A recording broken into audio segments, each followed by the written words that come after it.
Greetings and welcome.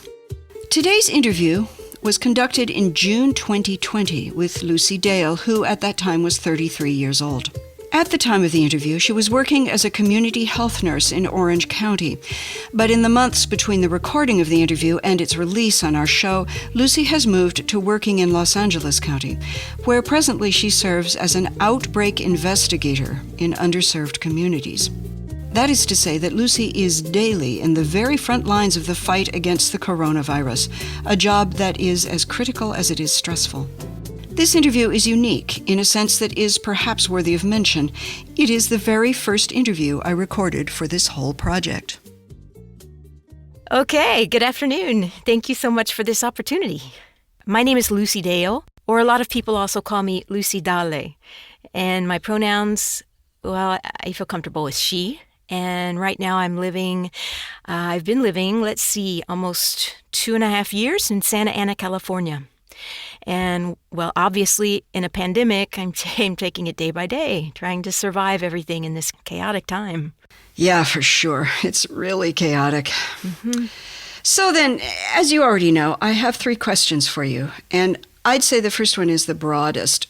Where are you from? And so this can be understood in a geographical sense, like what part of the world do you come from? Or else in a cultural sense, or else like your current state of mind. Oh, okay. Awesome. So, in fact, whenever anyone asks me that question, honestly, I always have a really long answer. Because really, even if someone asks it in the geographical sense, for me, it's just not that simple. Because, okay, so I was born in Chicago. But a little while after I was born, like a year and a bit, my family moved to El Salvador. And then after living in El Salvador for 4 years, we returned to Chicago, and I grew up in a Mexican community in Chicago. I went to a bilingual school, always speaking Spanish and English together. And so in these different places, like Central America was one place. My family's always had this connection with Central America growing up. And of course, being born in Chicago, I grew up feeling that I'm bicultural. So that experience of here or there, it's always been difficult, right? Like to feel like I had a single response to saying where I come from. But when people ask me, the short answer is Chicago. But really, I feel like the bicultural question is a big part of my identity. And if we go further back, my mother was born in New York, my father in San Francisco, and I have the privilege of knowing where my ancestors come from, which would be Norway and Wales. But I don't really know that part of my ancestry. I don't have any connection with those countries, So culturally, well, obviously I grew up bicultural with a lot of Latinx culture. But then obviously my parents are of European descent, so it's a big mixture. Yep, it is. Okay, thanks. So given this cultural condition, this state of coming from various places, what would be a music that represents this condition in which you live? Okay, so I think this goes by what period you're in your life, right?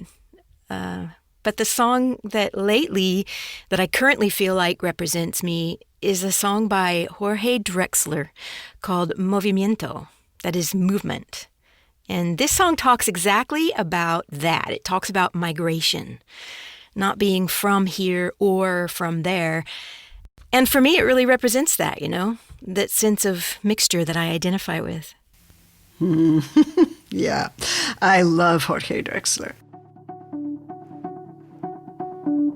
Apenas nos pusimos en 2 pies, comenzamos a migrar por la sabana, siguiendo la manada de bisontes, más allá del horizonte, a nuevas tierras lejanas, los niños a la espalda y expectantes. So then, what a song, and what a songwriter. Oh, yeah, right? Drexler, one of my favorites. He's a real poet. Mm-hmm. So going back to the question I asked before we listened, what does he do musically to communicate that sense of movement, the theme of the poetry? What do you hear? Oh, yeah, definitely. Like you say, he's a poet. And really for me, it's think it's the sound of the air that you hear in the background. There's some percussion too, so you feel like you're walking or something like that. So yeah, that sound is just like you're in movement, a cycle that somehow doesn't stop, right? But it also changes a lot, and then there are pauses too where he speaks the poetry, and it's like it reflects really well, don't you think? Yeah, yeah. Sometimes he sings, and other times he speaks. He declaims. It's really striking. So, who's his audience for this song? Oh, yeah, that's a really good question, and I've wondered about it too. So, obviously, I don't know the answer exactly, but what I like is that he makes you question exactly that, because it doesn't, well, for me at least, he doesn't make it very clear in the sense that he makes you question where you come from. I mean, the fact that well, obviously, this describes a lot of what immigration is, right? And that, well, for most people, if they have the privilege of knowing where some of their ancestors come from, they'll know that some of those generations migrated from one place to another, right? And it makes you ask yourself, where do my parents come from, too? We're talking about our grandparents or parents. So how does it make you think about that? Because, of course, normally we think about where we're from, and automatically we think geographically, where I was born, and that's it, right? But really the question is, what makes me think that I'm from a certain place or not? That is, if I was born in Chicago, does it mean I have to feel that I'm from Chicago? You know, the song makes you think about where you're from, and that's what I like about it. It really makes you question that. But also I think that this moment that we're living in right now is, well, you know, there's a lot of tension about migration, and so all this struggle about, no, I'm from here, they're invading my country, and so on, blah, blah, blah. But wait, because you're not from here either, right? And then where are we going? So the song also touches on a theme that we're all living with, no? I mean, one that's super controversial for a lot of people, this theme of migration. Or else it can make you think about colonization and slavery, all of history. So I really like that when he says, no tenemos pertenencias sino equipaje. That is, we don't have belongings, we only have luggage, right? And then also, I also like this idea that it's a good thing to move around. He puts that value out there too. Like, I can be from here and I can also be from over there. Like I have the right to move wherever I want. Somos una especie en viaje. No tenemos pertenencias, sino equipaje. Vamos con el polen en el viento. Lucy says, laughing, I have the right to move wherever I want. But really, it's no laughing matter. However controversial migration may become in national and international politics, it is a fundamental human right. Article 13 of the Universal Declaration of Human Rights, published by the United Nations in 1948, backs Lucy up and backs up all migrants with simple, powerful language. It says, 1. Everyone has the right to freedom of movement and residence within the borders of each state. 2. Everyone has the right to leave any country, including his own, and to return to his country. So the general tone of the song is hopeful, no? It's like positive. It has a positive tone of movement. It's just like you say, movement as a human right. Movement like a force that all of us have coming from within, moving around through the world. And yeah, it does deal with a theme that tends to get controversial, doesn't it? But he sings about it in such a calm tone. Yeah, he does. But no, Drexler's voice, I love it too. It's a thing that, something that really draws me in his music and songs is that voice he has. Yep. Yo no soy de aquí, pero tú tampoco. That is, I'm not from here, but neither are you. Right. And he says at one point, de todos lados un poco. That is, we all have a little bit of everything. I personally identify with that a lot. For sure. Yeah. Well, I think my playlist is about to grow a lot. Oh, yeah. In fact, Elizabeth, you have to share this playlist for the show with everyone after you do these interviews. I want that playlist. Well, that playlist exists. It's live on Spotify, and it's growing with every interview we do. It's amazing for the eclectic variety it displays. We invite you to expand your horizons, just like Drexler sings about, and check it out through the link on our website or else directly on Spotify using the name of our show, Si Yo Fuera Una Canción. My third and final question for you is, what is a music, a song, that expresses your hopes for the future? Well, so I've always used music for me in order to really think through something, or when I'm looking for strength or for hope in the future. And always when I want to reflect on the hopes I do have, I always go to music in general to give me that boost. Music is a big part of that for me. And then I have certain songs that in some way give me hope, but they also make me cry. And sometimes I need to cry so I can reflect on something, right?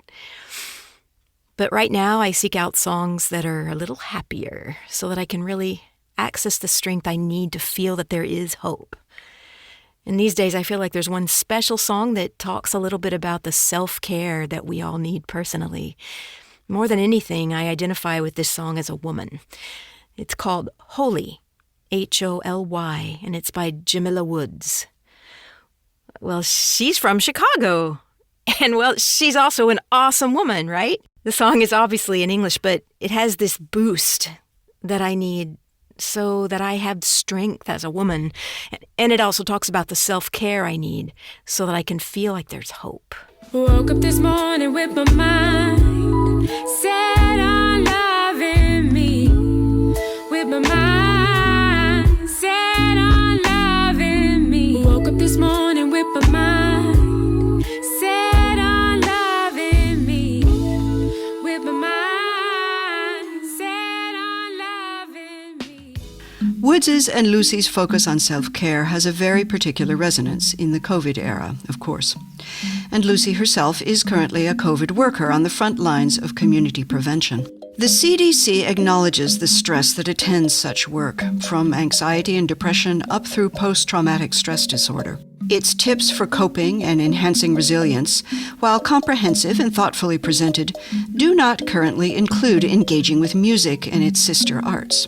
But surely they should. As Lucy tells us, music and poetry are refuge, consolation, and a true source of power when times are so hard. Tell me something about how you came to know this artist's work. Well, in fact, Jamila Woods is from Chicago, and I like a lot that she relates a lot to Lake Michigan.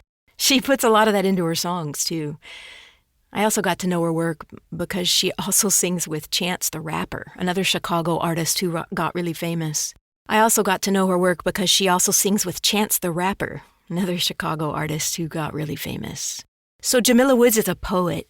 She does writing and poetry workshops in Chicago, and she's part of a really cool movement there, too. She's super genuine, super humble, just really lovely, I think. So I just like her way of being, you know. Jamila Woods is a mover and shaker in the cool movement in Chicago to which Lucy refers. It's a movement that brings together poets, musicians, dancers, and local youth of color to explore what they call themes of identity, intersectionality, trauma, and healing, always troubling the living edge between what gets called poetry and what gets called music. Woods is Associate Artistic Director of Young Chicago Authors, and she is co-organizer of Louder Than a Bomb, the world's largest youth poetry slam festival. She has 2 solo albums of her own music out to date, as well as various singles, of which Holy is one, released in 2017. Much of her poetry can be found in free audio form online, and links to some of her material appear on our website.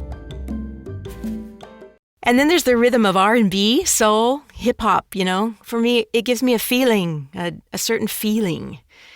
In fact, it got me thinking, how would I translate holy into Spanish?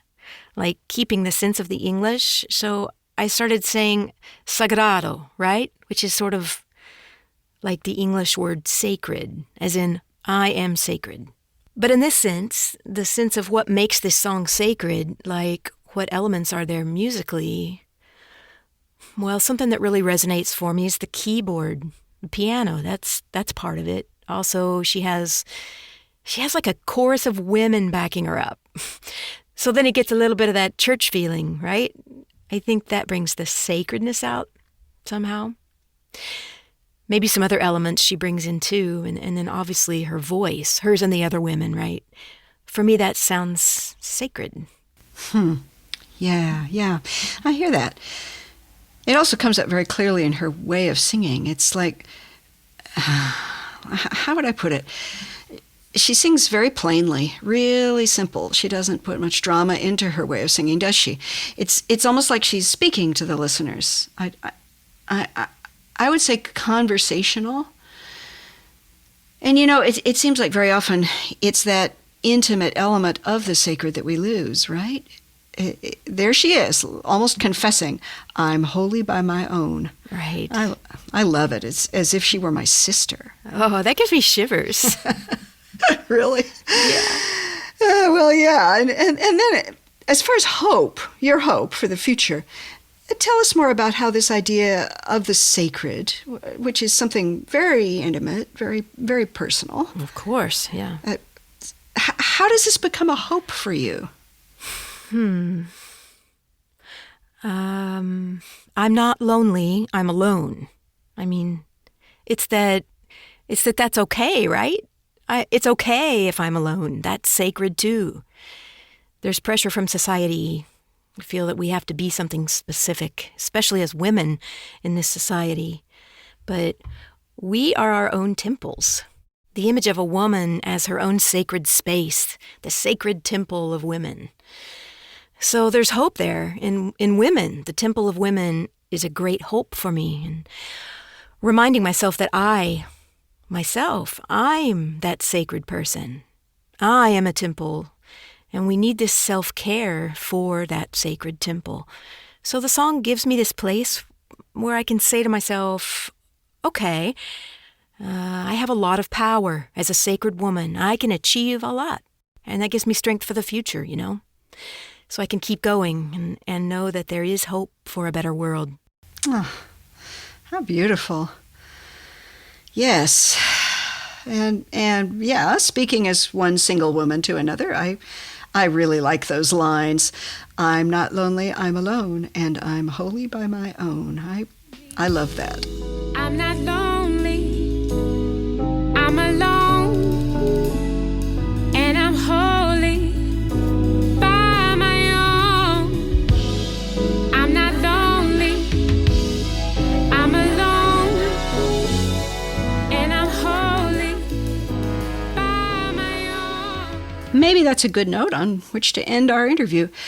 I want to thank you for your time, Lucy, and your thoughts, and above all for having introduced me to two such beautiful songs.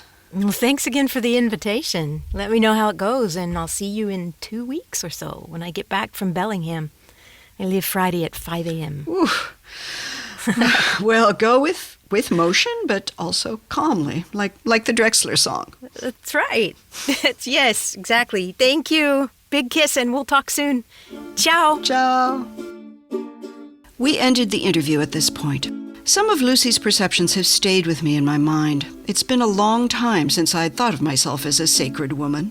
The phrase has a resonance of the second-wave feminism of the 1970s and 80s, and such phrases have gone out of style. So it was exciting to hear it coming back to me from someone as young as Lucy. I do believe that we need music, art, and wise words to help us remember the strength that is peculiar to women, as well as to all those who are not masculine. Because in spite of the advances of the last century in many parts of the world, there's a lot, really a lot, around us that continues diminishing and looking down on everything that isn't masculine. Sexism is really powerful, and it's everywhere. We need songs like this one, as well as conversations like this one, to give us strength. For that reason, I invited some of the young women and non-binary folk on my production team to chat a little further about their own ideas about self-care and where music comes into it for them. All right, everybody, welcome, and thank you so much for being here. This is our follow-on to Lucy Dale's interview, in which I asked non-male members of our production team to meet and talk a little bit about self-care and about how self-care works in their lives and why it is important for women and non-gender binary folks in a way that perhaps it is not important for men.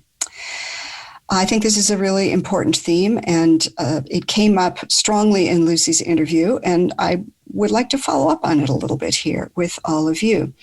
So I'm going to start by asking everybody to just very briefly introduce yourself. Tell us your name and what you do on our production team, and maybe a little bit about kind of your age and your position in life. What are you doing these days?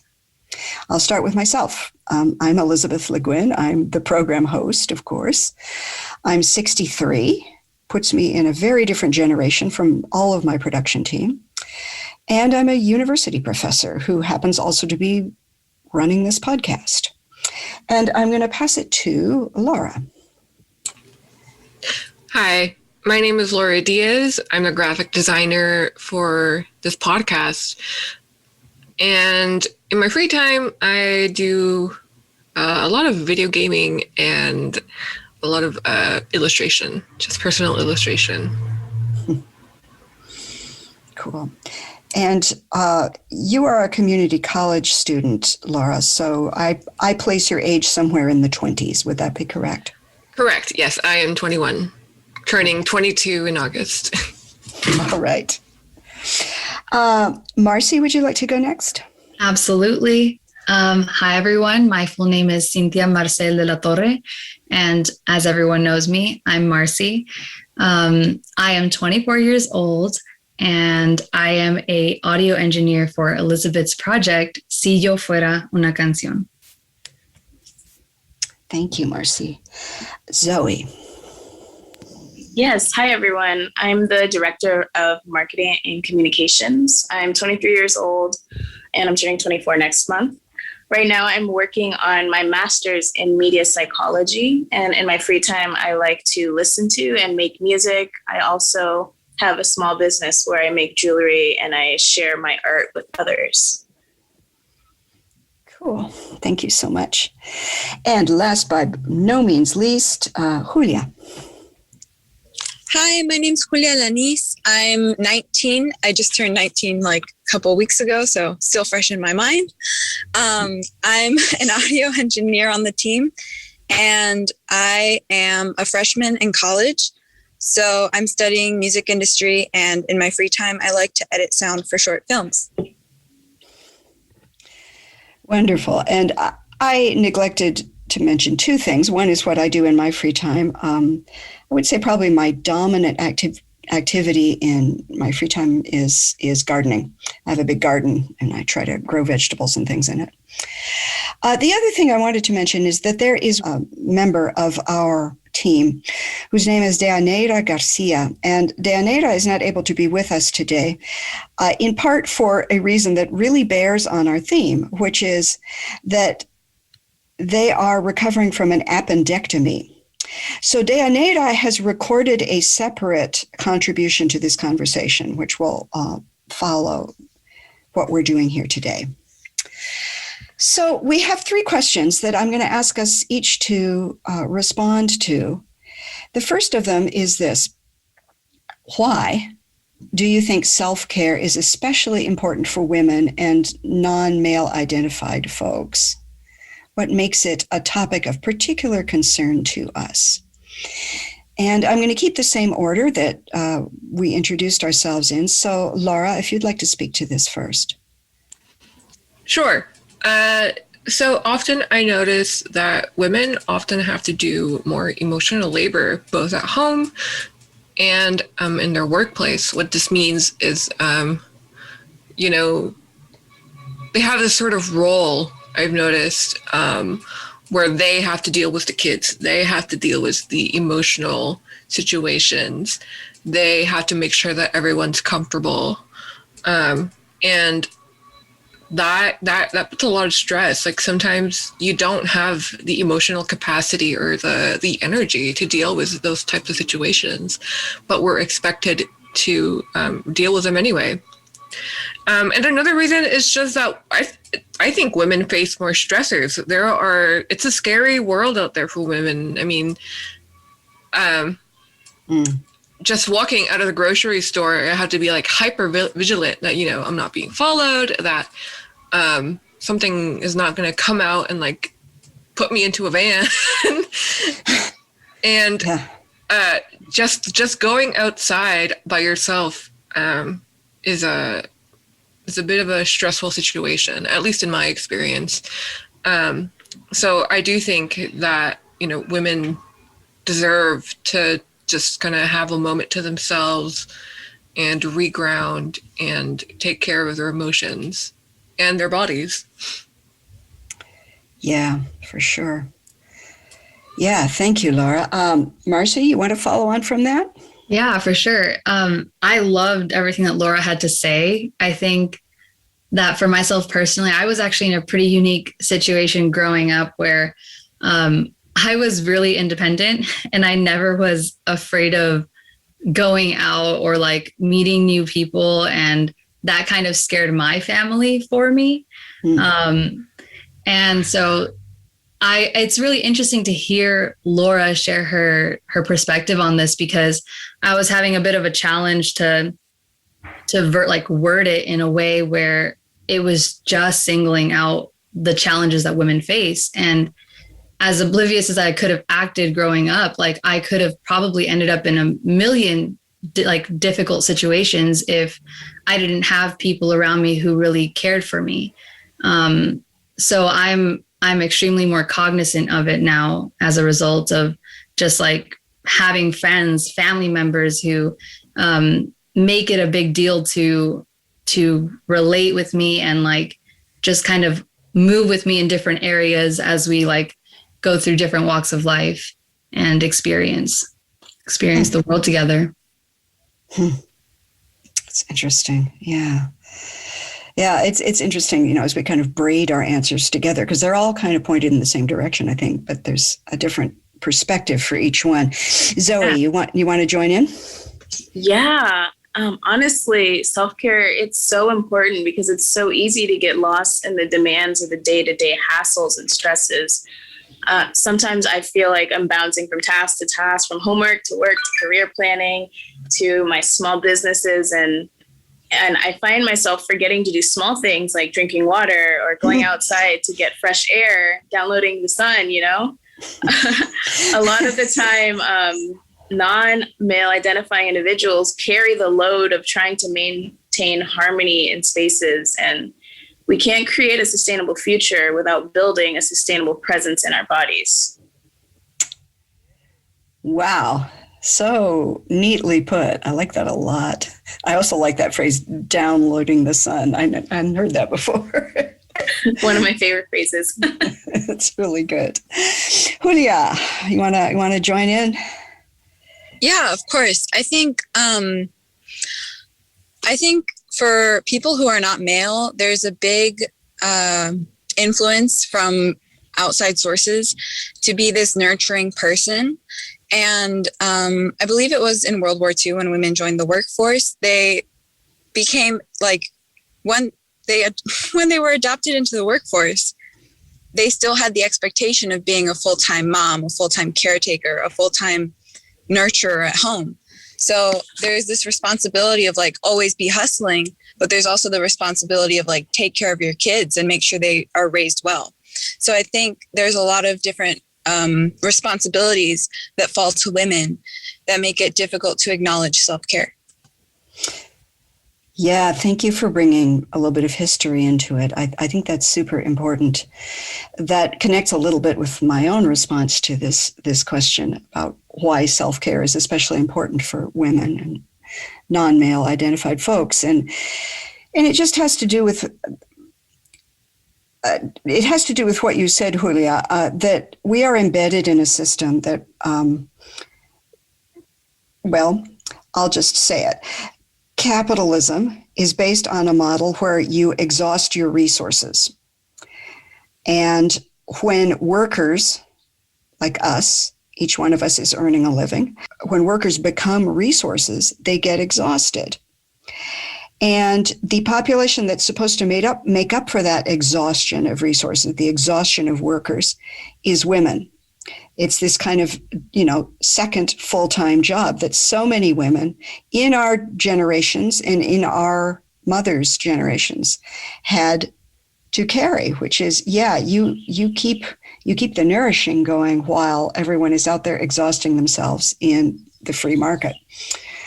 And I just want to briefly address something you said, Laura. You said we deserve self-care. We deserve to be cared for. And I would go a step further than that. I'd say it's a right.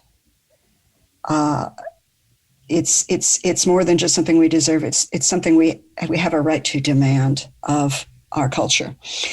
And that's gonna pitch us toward our third question. But first, the second question that I would like everybody to address, which is this: what is an internal obstacle to your own self-care? That is, what do you find yourself kind of having to overcome within yourself in order to achieve a level of self-care that's meaningful for you, that really makes a difference?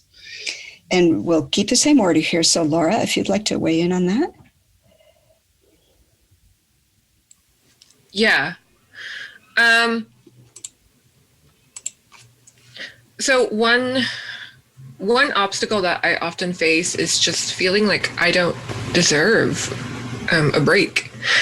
And that has to do a lot with my depression. I have a very long relationship with mental illness. So I often have to fight myself when it comes to just slowing down and realizing that, I'm overwhelmed, realizing that I deserve a break, that I'm not a machine, and that, it's okay. It's fine to just stop once in a while and take care of yourself. Because if you don't, things will only get worse.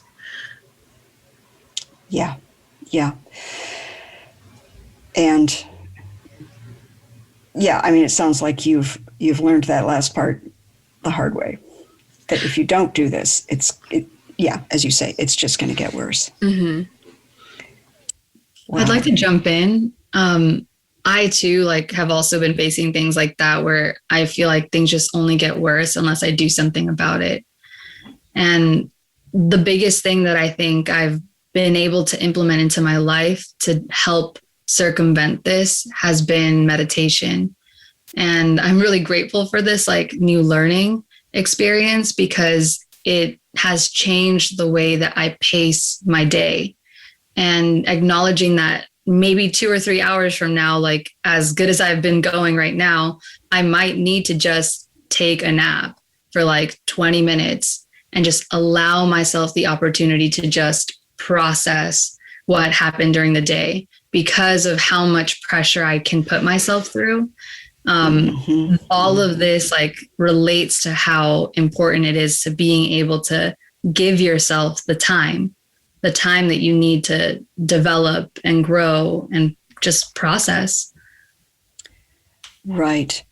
And so thank you, Marcy, because you went to something that wasn't in my question, but I think it's an important element, which is, if there's an obstacle and if it's an internal obstacle, what are some ways past or through that obstacle into a better state of caring for oneself? And and you also mentioned time and the sense, I imagine that you, like so many of us, have this feeling that there's just not enough time to get it all done, and the pressure that brings. So thanks for bringing the agency piece into it. I don't know, Laura, if you want to circle back here, because I didn't build that into the question, and I probably should have. with the internal obstacles, the things we have internalized that tell us that we shouldn't care for ourselves well, what might be a way past it for you? Or what are some of the strategies that you've evolved? For me, it was therapy. Thanks to my therapist, she kind of helped me. What's the word? Like catch myself in those moments, and rewire my thinking to a way where I'm like, am I punishing myself for no reason?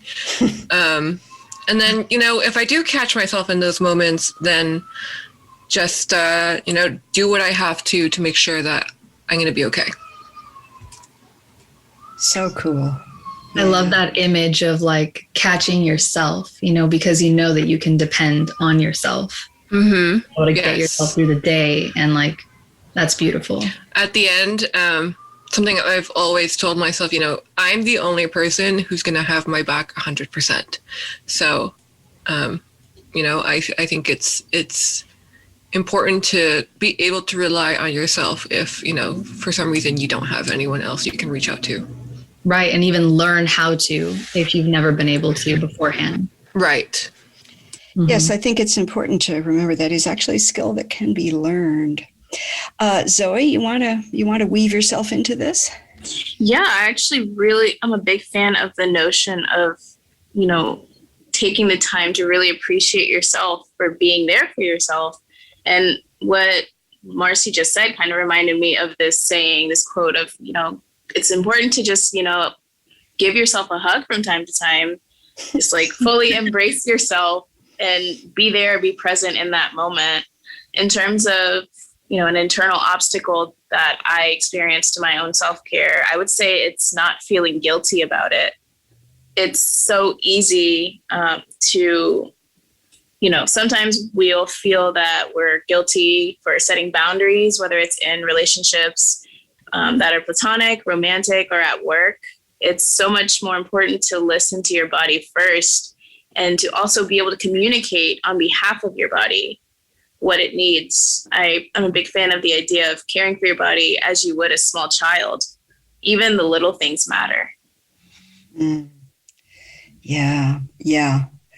That's lovely. Yeah, because your body is just there, and like a small child, it doesn't have words necessarily to communicate with you. We get so up in our heads. Julia, what have you got to share with us about on this thread about internal obstacles and ways past them? Mine's on a similar thread as to what Laura said. I have like a collection of mental health issues, as I like to call it. And there are days where my brain tells me, you know what if you just don't take your medicine today, which is not okay. And I am blessed and fortunate enough to have people in my life that will wake me up if I forget to take it. And they remind me every day and they ask. And sometimes it gets really frustrating, but other days it's like, I really need that. So that's my way around it. Yeah, this is something that hasn't actually surfaced up to now, but I think it's a really important element is surrounding yourself with people who, Laura, you said, when push comes to shove, I have my own back and I need to know that for myself. And yes, I think this goes actually to the idea that came up in Lucy's interview about, being your own temple, and maybe another way of saying that. That said, since all of us to some degree live in society and live among other people, even, with the pandemic and all, we still have some other people that we have in our lives. And to the extent that we're able to choose those people and make sure that they are people who are giving us the space we need to heal, to find ourselves, to be well, to be happy. And that can be a long process. It's tricky. It's tricky finding those people. I particularly want to thank Laura and Julia. I want to thank you in particular for being upfront about mental health issues. I I think this is something really admirable that, when those things are part of one's life, to just come out and say it. It's a real consciousness raising tool for all of us. It helps remove the stigma that mental health issues have had, and it creates a basis of relationship. I myself, I've struggled in not a major central way, but a significant way. I've struggled all my life with episodes of depression and all those lovely messages that come in the door when Mr. Depression walks in and tells you that, no, you don't deserve this and you're worth nothing if you aren't accomplishing something or contributing something. And just learning to tell him to shut his mouth and walk back out until he can be more polite. That's been a lifelong process for me. So thank you for bringing that element into it. I think it is woven into this topic on so many levels. My last question, with which we will wrap up this little session, is the following. So how could our workplaces or our schools, because several of us are actually students at the moment, or our communities, you can choose any aspect that you think is particularly significant. How could these places better support good self-care for all people? What are some things that could happen out there? So this is the external side of the question. What are some things that could happen out there that would really make it better for us in terms of self-care? Laura, you want to start us off again? Yeah. So one concern that I often have when I'm applying to a job is that they will understand that because of my mental illness, because of my anxiety issues, sometimes I just won't be able to make it work. It's something that's beyond my control, and I need to take a day or two to kind of get a hold of myself. I do wish that workplaces, managers, whatever it is, would understand that, we're all just human and we do deserve a break. We deserve to not be so stressed out all the time. But, as you said earlier, that's just how capitalism works. And I doubt it's going to change. I think there are very few, workplace leaders that actually understand, the importance of mental health and making sure that, their employees are sane and well taken care of. And I guess the same thing goes for schools because, I went through the worst of my mental illness when I was in high school, and I had to explain to every single teacher, hey, this is what's going on. I need accommodations so that I don't break down every single day at school.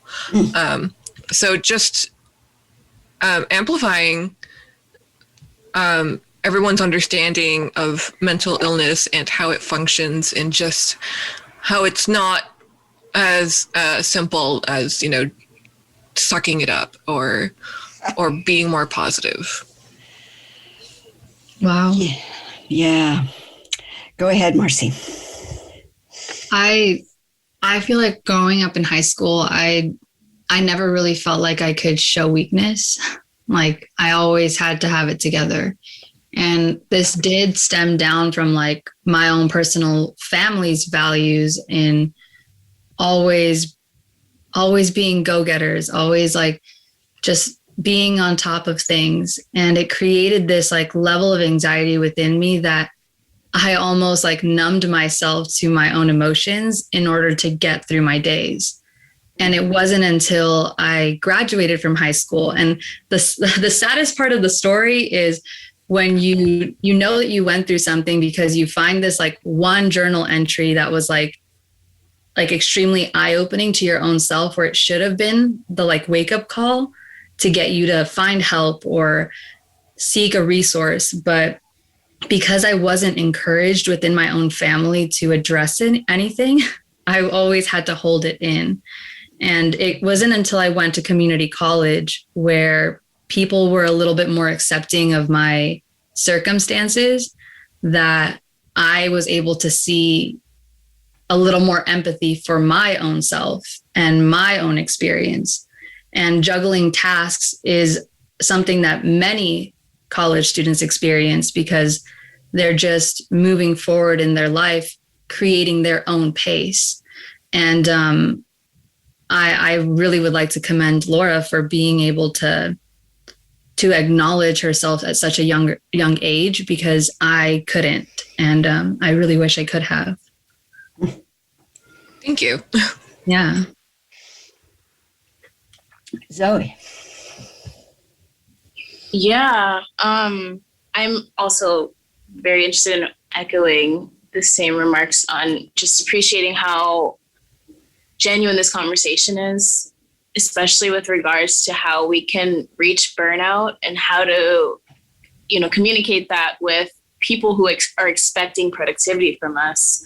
One of my external obstacles is the issue of scheduling and specifically planning time for myself. I'm currently still working on this, but I'm working on prioritizing myself rather than squeezing in time for myself. Putting myself on my schedule rather than saying, oh, I have 5 minutes, I'm going to go ahead and eat lunch. But rather being intentional with the time I make for myself. It's just, I have this experience when I was in my undergrad at UC Irvine. I reached burnout just because I was doing I was a full-time student. At the same time, I was working in student government, traveling, trying to advocate for students when I really should have been also advocating for my own mental health, my own sanity. And it eventually led me to I had to stop taking classes for 1 quarter just because I was unable to focus in class. But being able to take breaks and having teachers that are willing to work with you is so important. It's at the point where it's like, if you can't schedule yourself, you need to make sure you have a strong support system that can hold you accountable to supporting yourself. Or even we need to normalize institutions implementing alternative assignments for people who may have trouble waking up one day or getting out of bed one day, or even just finding the will to do the work. It's just very important for our institutions to make sure that they are implementing change, on a more long-term basis that supports students, workers, anyone who is expected to just kind of spit out labor all the time. Yeah. Wow. This is intense. Julia, what do you have to say to us on this question? I definitely agree that workplaces should work to accommodate people who are struggling, just because I feel like that's the human thing to do. And I think another thing that I really would have wanted from my community earlier on in life would have been not shaming people for not only getting help, but for me getting medication. I was hospitalized and in an outpatient program and a partial hospitalization program. And I've been through a lot of programs essentially. And it took me a long time to feel comfortable taking medicine because my family was not a big fan of it. And I wish that my community had been a little more open to the idea that if your brain doesn't produce the amount of serotonin that you need, then seeking medication makes sense. So I think that the best thing that I could have asked for from my community would have been more support in terms of seeking help. Yeah. If I can just sort of comment here, same thing. All of my family told me, do not take medicine. It's bad for you. You're going to change completely. But I was adamant enough to ignore everything they were saying and, take the medication anyway. And, I do not regret it because I really don't think that I would be able to function normally without it. So props to you, Julia. We did it. Yeah, really. I am so impressed by just the level of engagement that this conversation is provoking. And I just want to wrap it up with a couple of remarks.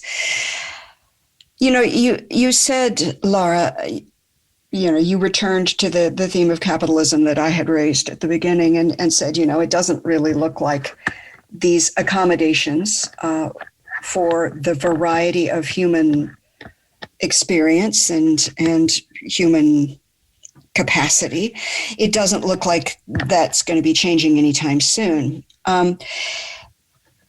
And that's, you know, you've got some reason to say that. It certainly has changed too slowly and is changing too slowly. And yet, here's where I bring in my perspective of being more than a generation older than the rest of you, which is there have been some really significant changes along this over the years in our country, in the United States. And we shouldn't forget them because things really were a lot worse before them. The one that comes to my mind is the Americans with Disabilities Act, which, if memory serves, was passed in 1990. It is standard now in colleges and universities, and I think public schools as well, to make accommodations for differently abled students. And I would hope that, you know, as each of you goes forward into other kinds of work when your schooling is officially over, that you would hold your workplaces to that standard. And you know, there's a certain warrior woman thing going on here. I mean, I think every one of you is a little bit of a warrior, and you know, it might mean having to kind of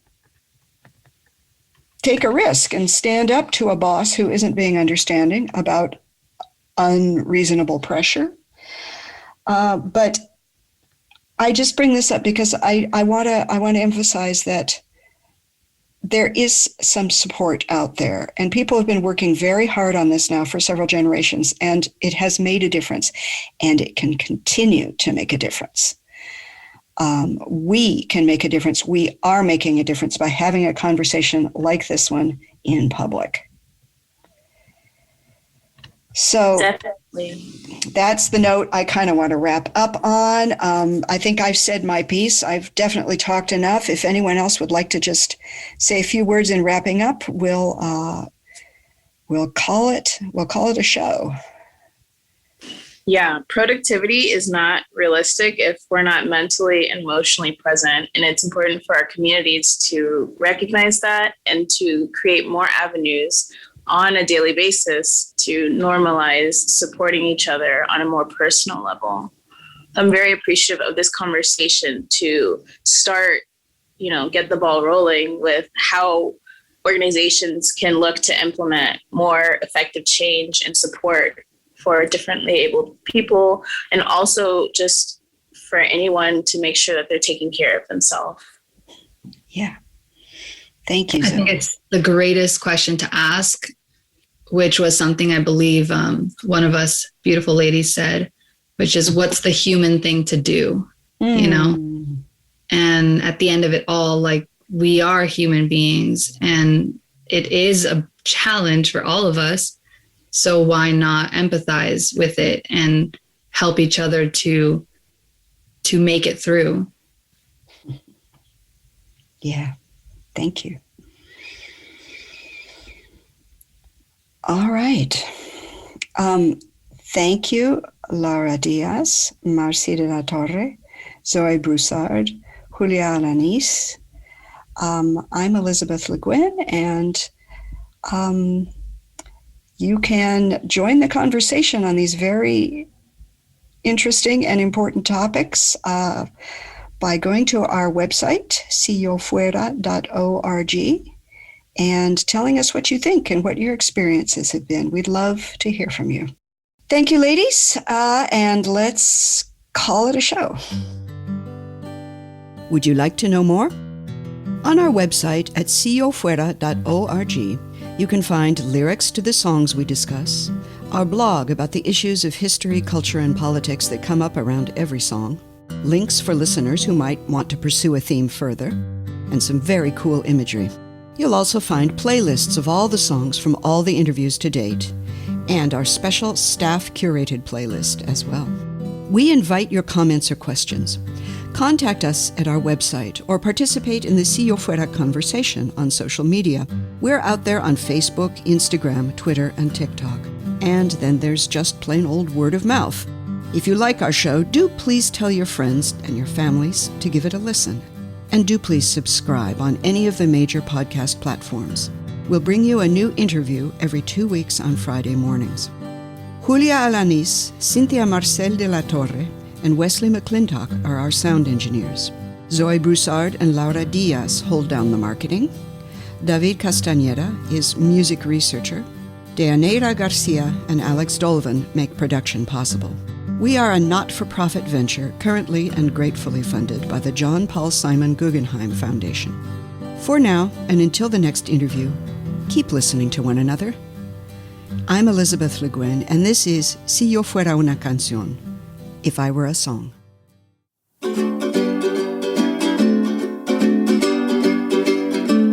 Si yo fuera una canción, sonarían por las calles, las montañas y los valles, mi orgullo y mi pasión. ¿Quién soy yo de corazón? Soy una ola, soy una onda, una vibración que ronda por el universo vivo. Y sonando soy testigo a nuestra unidad más honda.